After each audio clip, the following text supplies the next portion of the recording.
کہ پروفیسر اعظم صاحب جو ہے وہ بھی ایک بہترین اینالسٹ ہے، ان کے ساتھ بھی پروگرام ہو رہا ہوا. تو بات یہی تھی کہ پاکستان جو ہے، میں نے کہا تھا اس وقت تاریخ کے نازک ترین موڑ پہ ہے. تو آنے والی طاقت جو سپر طاقت ہے وہ ایران اور پاکستان ہی ہوں گے انشاءاللہ تعالی.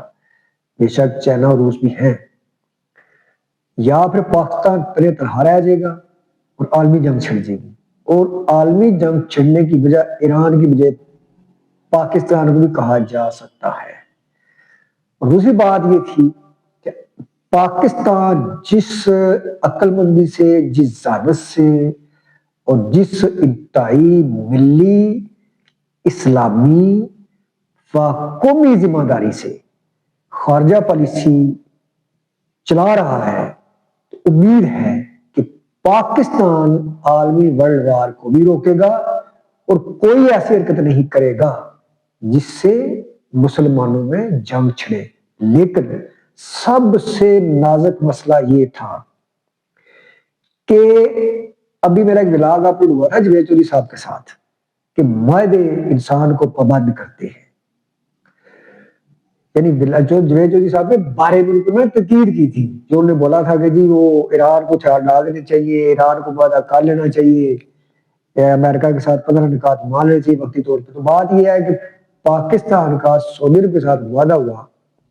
پاکستان بھلے صاف ملک ہے، شروع سے ہماری قیادت جو ہے، جو بھی قیادت آئی ہے، جب عرب ملک جو ہے وہ ہمارے ساتھ مسکرا کر مصافحہ کرتے ہیں تو ہم ان کے اوپر جان تک چھڑک دیتے ہیں.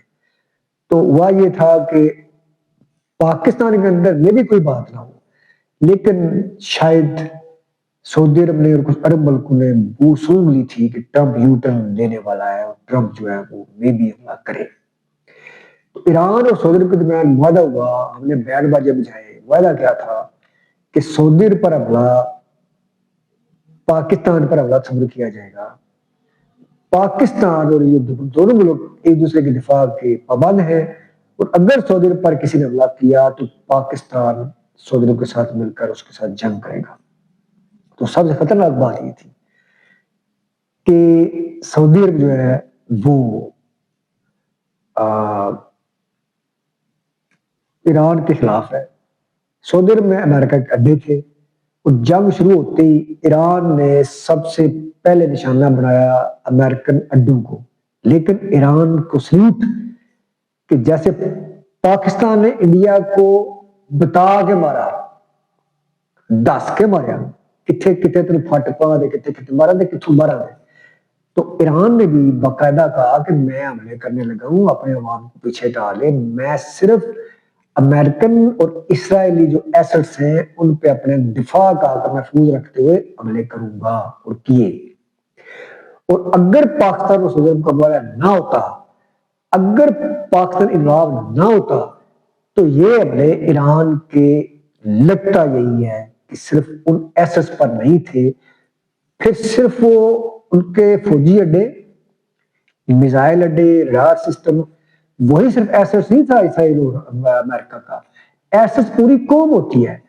تو جن لوگوں نے امریکہ کے ساتھ وعدہ کیا، جن لوگوں نے امریکہ کو اڈے دیے، وہ بھی ایسٹس امریکہ کا ہی گنے جانے تھے. اور پھر ہر جگہ پر ایران کے میزائل گرنے تھے، جو ایران اسرائیل کو ملیا میٹ کر چکا ہے، جس ایران کے آگے ہاتھ جوڑ کر ٹرمپ رو رہا ہے، جس کے مقابلے میں اس کے فوجی افسران جو ہے ان کو ٹرمینیٹ کر دیا گیا ہے، جو اپنے جو تکبر کے نشان ہے بہت بڑے بڑے بحری بیڑے تباہ کرا چکے ایران کے ہاتھوں میں. آپ نے ہرمز نہیں کھلوا سکا، پوری دنیا کا حقہ پانی ایران نے بند کر دیا ہے، تیل کی سپلائی بند کر دی ہے، دنیا میں فسادات شروع ہو گئے ہیں. تو کیا اس ایران کا سعودی عرب کے لوگ یا عربوں کے لوگ مقابلہ کر سکتے تھے؟ ایران ڈرتا تھا. تو اگر پاکستان نے حملہ نہیں کیا سعودی عرب پہ تو پاکستان کی وجہ سے نہیں کیا. اب اگلی بات آئی کہ پاکستان چونکہ پابند ہے معاہدہ کا، اب جب آپ نے کسی کے پیسے دے رہے ہو نا، آپ اس کے کانے ہوتے ہیں. اللہ تعالیٰ کسی پر قرض نہ چڑھائے، صرف آپ اس سے ڈرتے ہیں جس کا آپ نے قرضہ دینا ہے. تو ہم تو غریب ملک ہے، جب پاکستان ڈیفالٹ ہونے کے قریب تھا تو انہوں نے عربوں نے ہمارے اسٹیٹ بینک میں اپنے ڈالر رکھیں، اربوں ڈالر رکھیں کہ ہمیں آئی ایم ایف سے قرضہ لینے کے لیے اپنے آپ کو، معیشت کو یا اپنے ایسٹس کو دکھائیں کہ ہمارے پاس یہ کچھ ہے. یہ ایک لمبی زبان ہے، کابرس کی، آپ اس کو چھوڑیں. تو وہ یہ کہ ابھی پتہ چلا ہے، پہلے بھی کچھ پتا تھا کہ وہ لوگوں نے ہمارے اوپر کسان ہی نہیں کیا، ہمیں پیسے دیے، ہمارے بینک میں رکھے، پھر ہمارے اوپر پابندی لگائی.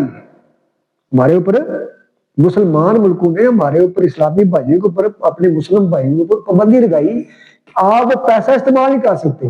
یعنی میں آپ کو 1 کروڑ روپیہ دیتا ہوں، آپ نے 1 کروڑ روپیہ اپنے پاس رکھنا ہے، اور آپ نے 1 کروڑ کے گیس مجھے 10 لاکھ یا 5 لاکھ روپیہ یا لاکھ روپیہ مہینہ سود دینا ہے، فکس دینا ہے، دینا ہی دینا ہے.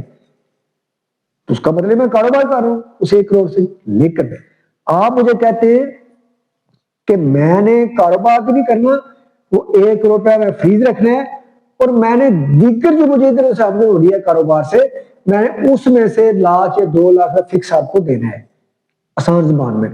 تو اربوں نے چلاتی ہمارے ساتھ یہ کی تھی کہ جو رقم رکھی ہوئی تھی ہمارے اکاؤنٹ میں، اس سے پاکستان کوئی کاروبار نہیں کر سکتا تھا، پاکستان وہ ڈالر کہیں پہ انویسٹ نہیں کر سکتا تھا. لیکن اس کے بدلے میں پاکستان سود ان کو دے رہا ہے، چائنا کو بھی سود دے رہا ہے. ٹھیک ہے.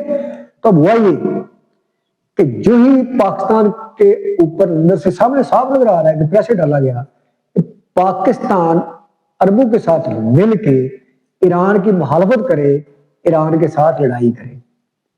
تو جب پاکستان نے انکار نہ نہیں کر سکتا اسے، پاکستان نے انکار نہیں کیا، پاکستان نے کہا کہ آؤ سب مل کے بیٹھو اور صلح کروائیں. تو پاکستان کے اوپر عالمی سرپنچوں نے پگڑی رکھی. اور جب انسان کے سر پر ذمہ داری آتی ہے، جب آپ کسی کو سرپنچ بناتے ہیں، جب آپ کسی کو چولہا بناتے ہیں، تو جو سرپنچ بن جاتا ہے اس کے اندر تمل بردباری ہونی چاہیے، پھر وہ فریق نہیں رہتا. تو سودر کے باپ پر حملہ نہیں ہوا. اب پاکستان نے کہا کہ بھئی آؤ صلح کرو. ایران پہ بھی اس نے الٹا ایران پاکستان نے دباؤ ڈالا ہے کہ یہ 15 نکات آئے ہیں، آپ اس میں سے کچھ مان لیں. تو امریکہ جو ہے اس کو بھی بولا ہے کہ کچھ پیچھے ہٹے، کچھ نکات سے پیچھے ہٹے، تو آپ بھی بات مان لیں. تو اب ایک جوید چودھری صاحب جیسے ہمارے کینکر ہیں، وہ اور کچھ اور لوگ مشورے دے رہے ہیں کہ ایران کو سارا کچھ مان لینا چاہیے، لیکن پاکستان باعزت معاہدہ میں کروا رہا ہے.